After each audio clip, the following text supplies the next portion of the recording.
ating podcast ngayong araw. So ngayong araw ay magkakaroon tayo ng mukbang. At bukod doon ay magkakaroon tayo ng special segment na ating tatawaging Who's Your Favorite? So, handa na ba kayo? Para ko para sa ating special segment na Who's Your Favorite ay narito ang ating kasamahan. So, nandito si Miss Jam! Special! Miss Amor. So, magsimula na tayo. So, nabasa niyo na ba ang kabanata sa akin? Yes! So, sigurado kung may paborito na kayong karakter sa bawat kabanata. Meron din ako sa paborito ko man. May tatagdag pala sa ating mga guests ngayong araw. So, nandito si Mr. Ivan. Teka dito! So, ngayon ay pagpapatuloy na natin ang ating segment. So, gaya ng sabi ko kanina, ang paborito kong karakter ay si Irene. So, sa kwento, pinakilala siya bilang may kakayahang katulad ng photographic memory, di ba? So, napaka unbelievable ng kanyang kakayahan kasi sino ba namang hindi gusto ng ganung kakayahan na parang naaalala mo lahat kahit isang beses mo lang nakita. At saka katulad ko din kasi si Irene, mayroon din siyang stepmom, pero yung pagkakaiba lang kasi yung sa storya niya, nakilala yung stepmom niya bilang hindi talaga maganda yung ugali, diba? Pero sa akin naman, ang naranasan ko naman ay okay naman kasi simula bata pa lang ako, inasagaan na rin ako ng aking stepmom. At parang nag-open up na rin ako sa kanya at parang ina ko na rin talaga siya. Umalit na talaga siya sa yung nanay ko na hindi ko rin naman naaalala pa kasi 3 years old pa lang ako na nawala siya. At saka si Irene din kasi sa kwento, masasabi kong loyal din siya kasi, di ba, parang ang tagal bago sila nakita muli ni Jordan. Pero, kahit nagka-relasyon siya ng ilang beses, parang hindi pa rin niya pinapalitan sa puso niya si Jordan. Kasi, marami siyang nakarelasyon, pero ayaw niya na yung makarelasyon niya ay nagsisimula sa letter J. Ang pangalan kasi May naaalala trauma niya. ka doon! Naalala niya si Jordan. May trauma siya sa mga J, mga Jordan. Grabe talaga yung letter J, mga J na. Buti nga, hindi ka Mga naging red J, no? flag kasi yung mga J. J Van Kurt. J-Bag. John Ardenia. Pero lagi Tapos. Sina-insert talaga Nagpapalad na. natin. So, kaya parang parang masasabi ko talaga na favorite ko yung character niya dahil doon sa mga qualities ni Aryan. Ni Irene. So, susunod din ang gusto magbahagi pa ng kanyang Lang. Ako. Sige. Ang paborito ba yung tinatanong mo? Oo. Yung paborito kong character ay si Sandra. Bakit? Pinilit ko siya kasi, di ba, nagkagusto siya sa kapatid niya.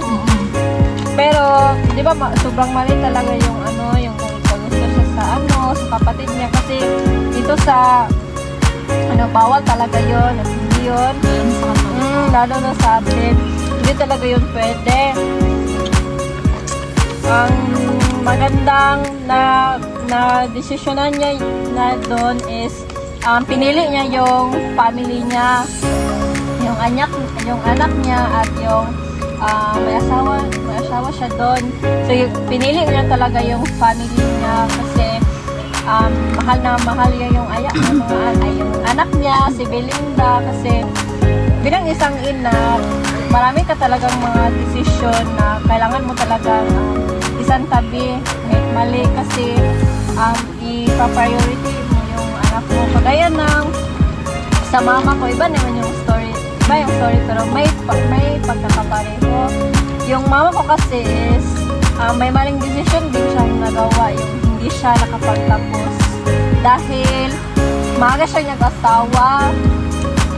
Pero ang maganda naman doon, kahit mali yung hindi siya nakapagtapos ng pag-aaral,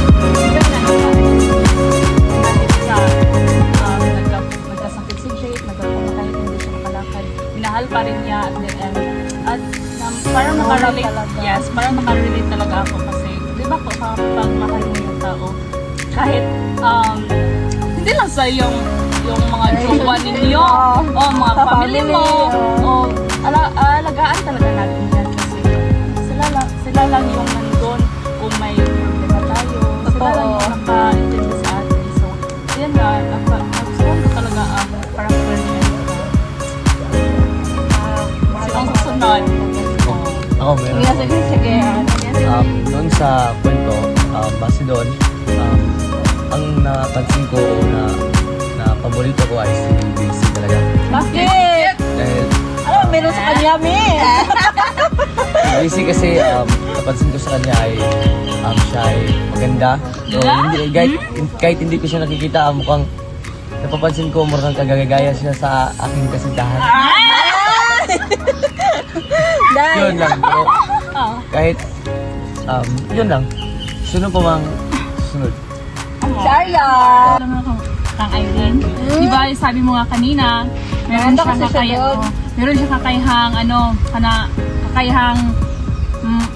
kakayahang hindi malimutan yung mga bagay na nakikita niya. So, parang gifted, di ba? Kung magkaroon ka ng ganung klaseng kakayahan kasi lalo na ngayon nag-aaral tayo, parang napakadali lang para sa ating mag-aral kasi unang tingin pa lang natin pasok agad sa kote natin. So, talagang maganda yung ganong klaseng karakter kasi Hindi na mapapagod. hindi ka na mapapagod, hindi ka na Time mag-iisip. Napakadila mong aralin yung mga bagay na gusto mong aralin. Tapos yung kang Erica naman, gusto ko yung personalidad ni Erica na kahit naging baldado yun si Jake, di ba? Mahal pa rin niya. Wala siyang pinipili. Hindi. Go ups and down. Kahit naging baldado Okay. si Jake, minahal niya pa rin, hindi niya iniwan, no? Kung hindi lang binago yung kwento, kasi doon sa kwento binago yung kwento ni Jake eh. So, ni Erica. Pero kung hindi binago, gusto ko yung unang kwentong hindi binago yung kwento ni Erica kasi parang doon yung napatunayan na sa hirap man o sa hirap, sa saya, mananatili yung pagmamahal mo sa isa't isa. Then mo kasi matitest yung Oo, pagmamahal ng kung isang pagmamahal tao. mo sa isang tao. Doon naman kang Sandra kasi, di ba binigyan siya ng pagkakataon kung saan babaguhin yung kwento niya. Pero mas pinili niya yung pamilya niya. No? Kasi ayaw niya mawala yung anak niya eh. Kasi kung babaguhin niya yung kwento niya, magkakatuluyan silang kapatid niya. Pangit yun. Papalabasin na hindi niya kapatid yung kapatid Jowa niya, niya. o parang ampon lang yung kapatid niya, so magkakatuluyan sila. Pero pinili niya kasi yung anak niya eh. No? Kasi ayaw niyang mawala. Doon kasi yung parang kasi sa totoong buhay naman, di ba? Kasi kung sa totoong buhay, gagawin ng isang ina para lang ang lahat para sa kanyang anak. No, hindi niya makakayang masaktan yung anak niya, di ba? Kahit sino namang nanay. Kahit sinong nanay naman hindi Hindi magugustuhan. papayag na masaktan yung anak. Lalo na kapag babae kasi pag babae talaga mahal na mahal eh. Hindi hahayaang masaktan, di ba? So, dahil tapos na ang ating segment ngayon, ubos na rin ang ating pagkain. Inuusapan natin. Baka pa yan. Go! So, tatapusin na natin ang ating podcast ngayong araw. Sana ay naging masaya at may natutunan kayo sa ating podcast. Paalam! Paalam! Bye! Bye. Bye. Lagi ba?